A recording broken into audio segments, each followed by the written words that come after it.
Hi everybody, my name is Louise Schoneveld and I'm a research scientist at CSIRO.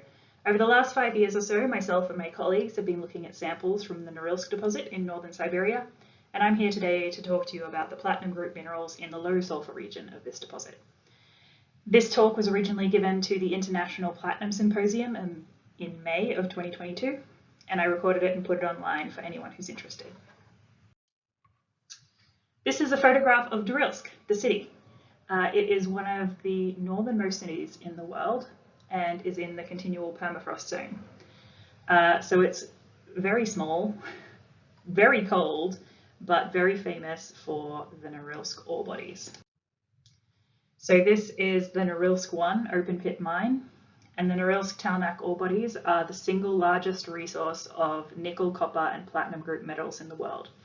So understanding how this deposit formed is critical for us to understand how to find more of these deposits in the future. The Norilsk-Talnakh orebodies are associated with the Siberian Traps Large Igneous Province, which was a massive outpouring of basaltic magma which occurred during the Permian-Triassic transition. This massive outpouring of basalt covers about 7 million square kilometers of the Russian land surface. And to put that into perspective, the entire Australian land surface is only 7.6 million square kilometres. So we're looking for very, very small ore bodies in this very, very large outpouring of magma. So it's very much a needle in a haystack type problem. This is a wonderful cross-section that was published by Yao and Mongol last year in 2021 and shows very nicely the Karalakh-Talnakh and Norilsk-1 ore bodies. You can see that Karalakh is very, very long but quite thin and has globular ores on top of a massive sulfide layer, and Talnakh is quite small on the other side of the Norilsk-Karalakh fault. And then we have Norilsk-1, which we saw the image of the open pit just before. You can see that Norilsk-1 doesn't have a massive sulfide layer but has a lot of this globular ore which Norilsk is famous for. So here's a schematic cross-section of the rock units throughout the Norilsk-Talnakh and Karalakh ore bodies. This is an example of massive sulfide ore at the base of Talnakh and Karalakh. Moving toward Norilsk-1 now, we're looking at these globular ores, which are famous in Norilsk. So these globular ores are sub-spherical sulfide collections, which are segregated into chalcopyrite on top, pyrrhotite and pentlandite at the bottom. So in this case, we're looking at sulfides that are hosted in what's known as a taxitic gabbrodolerite. So taxitic in this case refers to variable textured silicate grain sizes, as well as incorporations of xenoliths, which you can see on this image on the screen. The globular ores also extend up into the picritic gabbrodolerite unit, which has less of those xenolithic fragments, a little bit more plagioclase, and a little bit more consistent grain size. You can see in this image that a lot of the globules are flattened, which is a really good way of determining which way is up in these samples. And they're also associated with a silicate cap, which I've highlighted on the screen there. So this is interpreted as being a relic vapor bubble, which was later filled with very, very late stage fractionated melt, as well as hydrated minerals from those late stage fluids and melts. So during this study, we used a lot of X-ray fluorescent mapping. So what you're looking at on the screen here is a cross-polarized thin section image, and then the same part of the thin section scanned with X-ray fluorescent technologies on the Synchrotron. So at the Australian Synchrotron, what we're doing is measuring the relative concentrations of each element, and then we can make these false color images, which are stacked concentrations of 3 different elements on top of each other. So here we're looking at chromium in red, iron in green, and calcium in blue, which makes the sulfides show up as these bright green. This sample has a lot of olivine in it as well, which is that darker green. We have plagioclase in blue, and then we have clinopyroxenes, which show up in pinks to purples. So this technology is great because we get chemical information, we can see the textural information, and we can infer some mineralogical information from it. We can also use this technology to scan quite large samples for quite rare phases, which is going to be useful for our platinum group element search, which I'll get to in a second. So you can do a whole bunch of different types of color schemes. So the chromium, iron, calcium image that I showed you before will be the most common you'll see during my talk. You can see that these clinopyroxenes are probably the last thing that grew in this system because they transition from chromium rich in the cores to chromium poor at the rims. You can't see this level of textural detail using any other technology, basically. We can also mix up the color schemes a little bit. Looking at a nickel, copper, iron color scheme lets us look at the textures in the sulfides, as you can see just above me here, which chalcopyrite shows up in like teal colors, pentlandite shows up in pink, and pyrrhotite shows up in blue. So you could really understand these textures of the sulfides as well as all the silicates just by mixing up these color schemes. As well as X-ray fluorescent imagery, we also scanned a few samples using computed tomography or micro-CT. This allows us to look at the distribution of these rare phases in 3 dimensions. Also can allow us to section volumes of rock to intersect as many of these phases as we can, and give us a few more chances to actually see these platinum group elements in thin sections or in the X-ray fluorescent imagery. So the CT and XRF image that you're currently looking at on the screen is a sample from the Norilsk-1 ore body, which shows this beautiful association between the sulfide and what we're calling a relic bubble, which are these late infills of late hydrous fractionated minerals, and you can see are rimmed by this beautiful little chromite halo.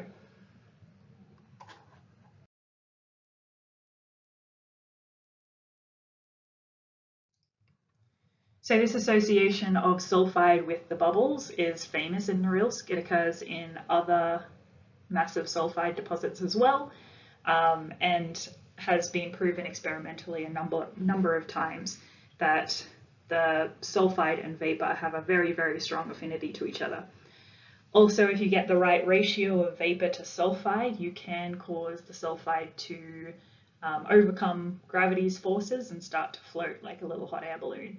So this is thought to be a mechanism of how some of these globules have been suspended in the Norilsk ore bodies, and may be cause to how we get these low sulfur regions at the top of these intrusions.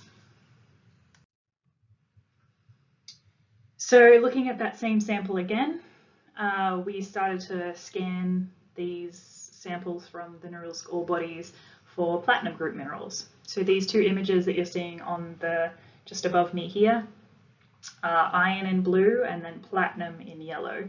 So you can see these tiny little platinum group elements which exist on the edge of this globule, sort of in the halo of this relic bubble.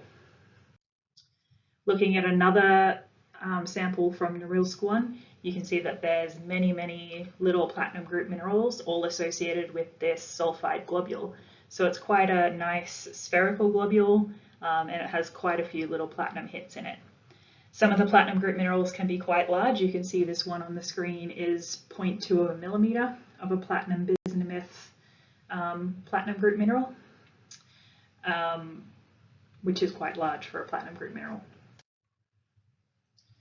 So we scanned a whole bunch of these sections on the Australian Synchrotron, and then found the platinum hotspots, which we interpreted as platinum group minerals, and then took a summed spectra of the surrounding pixels to determine what the platinum group minerals are associated with.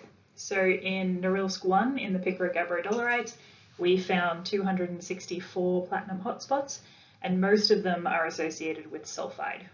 A few of them are associated with chromite, a few are trapped within pyroxenes, but the vast majority are associated with sulfide. So in these globular ores, there's a very, very strong association with the platinum group minerals and these sulfide accumulations. So we can compare these results to the low sulfur regions of the Norilsk deposit. So the upper regions of Norilsk-1 have very, very high platinum group element results in their assays, but have very, very low sulfur. And you can see there's some sulfide in these samples, but they're very small and don't make up a very high proportion of this rock. So scanning these samples with the X-ray fluorescent imagery, we can see a little bit more about the chemistry and texture than we can just looking at it with our eyes. This is a sample that's using the color scheme chromium in red, iron in green, and calcium in blue. So you can see there's chromite edging each of the tube vesicles here. There are these relic features that used to be voids, which are now filled with late-stage hydrothermal minerals. And then there are a few sulfides around, but they're very small. So using this technology as well, we can look for our platinum group minerals. So these are platinum group minerals that are about 30 microns big, because that's the size of our spot we were using to collect these maps. And this helps us to create thin sections from this sample in areas where there are high concentrations of platinum group minerals. So doing that, we took some thin sections from this sample and took them to the Australian Synchrotron. So on the Australian Synchrotron, we can go down to pixel sizes of 1 micron. So this is a 2 micron pixel size scan of the same sample that I highlighted in the previous slide. And I've highlighted all of the platinum hotspots in this sample. So now that we know where each of the platinum hotspots are, we can target them directly with the scanning electron microscope. So if we look at this little platinum group hit that was inside the tube vesicle, you can see that the platinum group mineral is associated with a small chalcopyrite accumulation, and this is what the platinum group mineral looks like. So it's mostly made up of a palladium telluride arsenide with some concentrations of platinum arsenides, which are these brighter phases, and then rhodium platinum arsenides, which are these darker phases around the outside. So quite a complicated platinum group mineral collection, but we'll move on and have a look at some other ones. So this is a little platinum group hit that occurs at the edge of this tube vesicle. So you can see it's associated right at the edge of this tube, and is made up mostly of palladium arsenides and platinum iron alloys. And then using the synchrotron imagery itself, we can scan smaller regions using a 1 micron pixel, and we actually found that there were a lot of very small platinum group minerals hidden amongst the chromite itself. So the good thing about the synchrotron is that you get a little bit of volume sampling as well. So not all of these platinum group hits are at the surface. We're actually looking into the 100 micron thick thin section a little bit and understanding where these platinum group minerals sit in a little bit of volume of rock.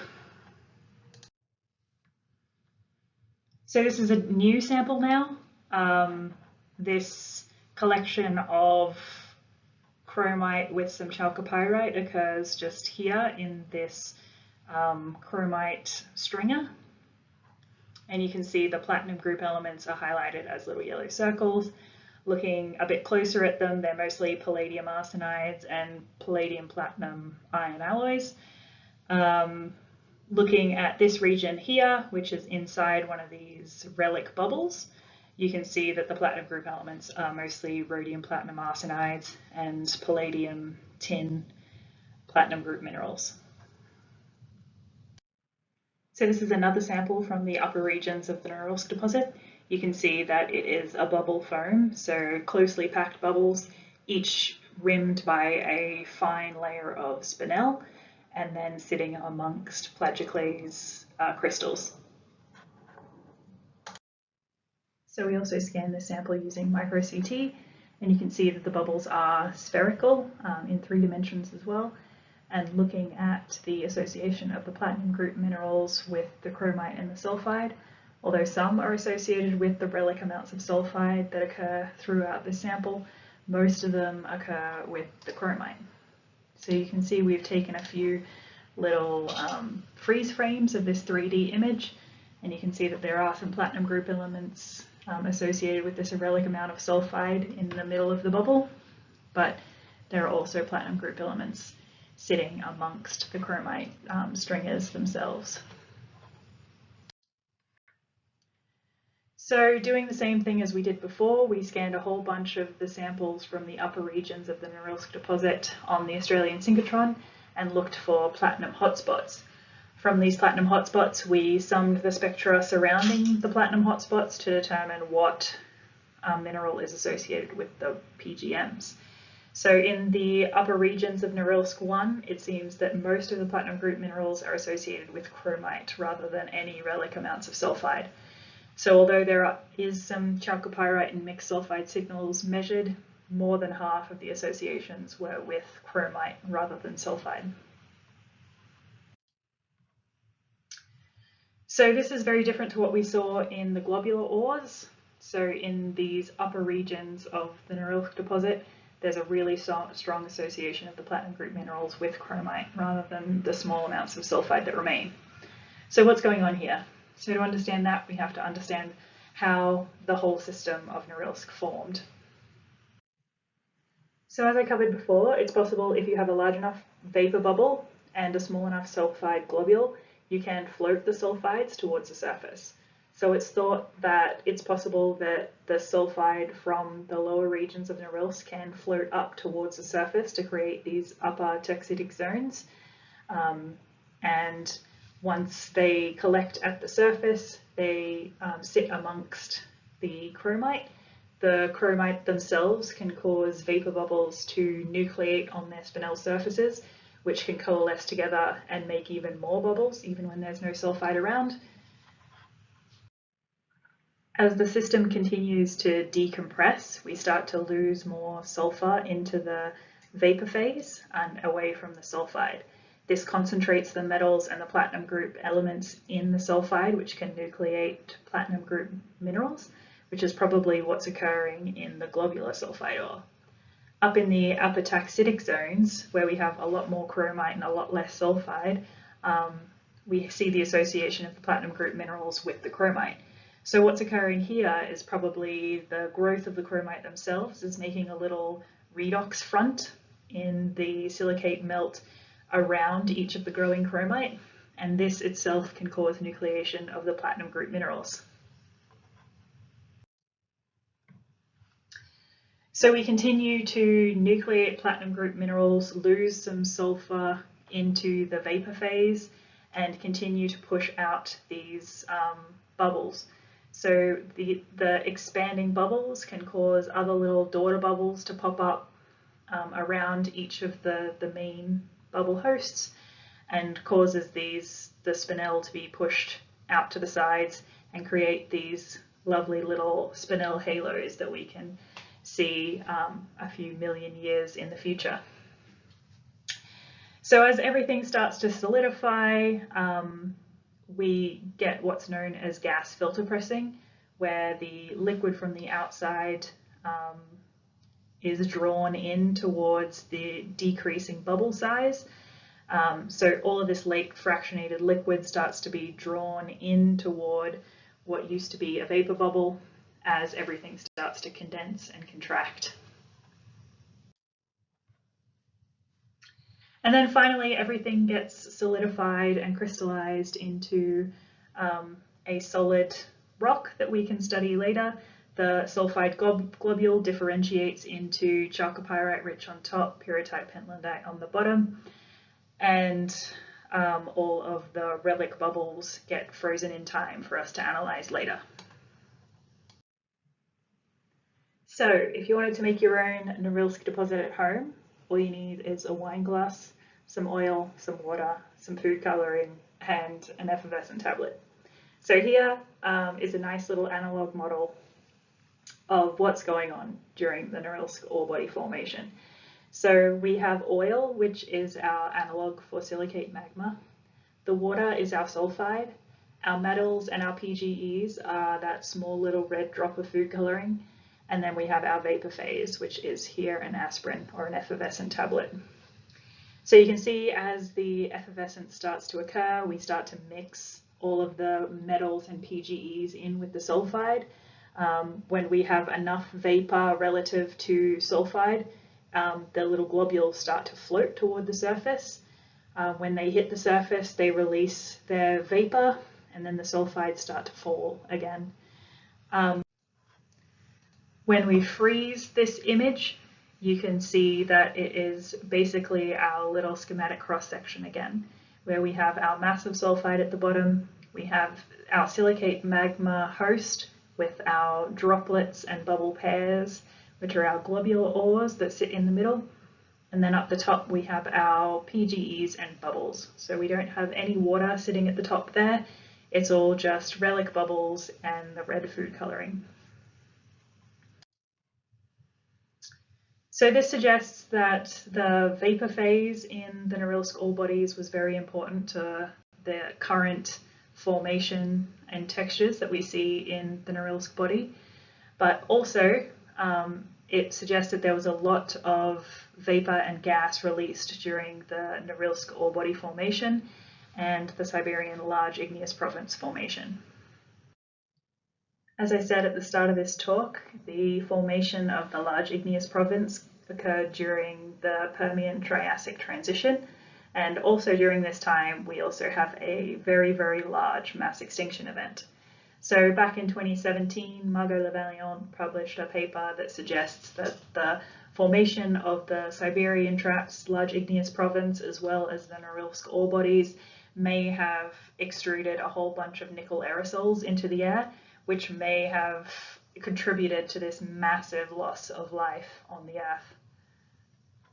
So not only is understanding these deposits crucial to finding more of these metals, it's also crucial in understanding how our Earth evolved. So that's all I have time for today. Thank you all for listening to this recorded talk. If you have any questions, feel free to email me or send me an instant message on Twitter or any of those other platforms. Thank you again for listening, and then I'll see you next time.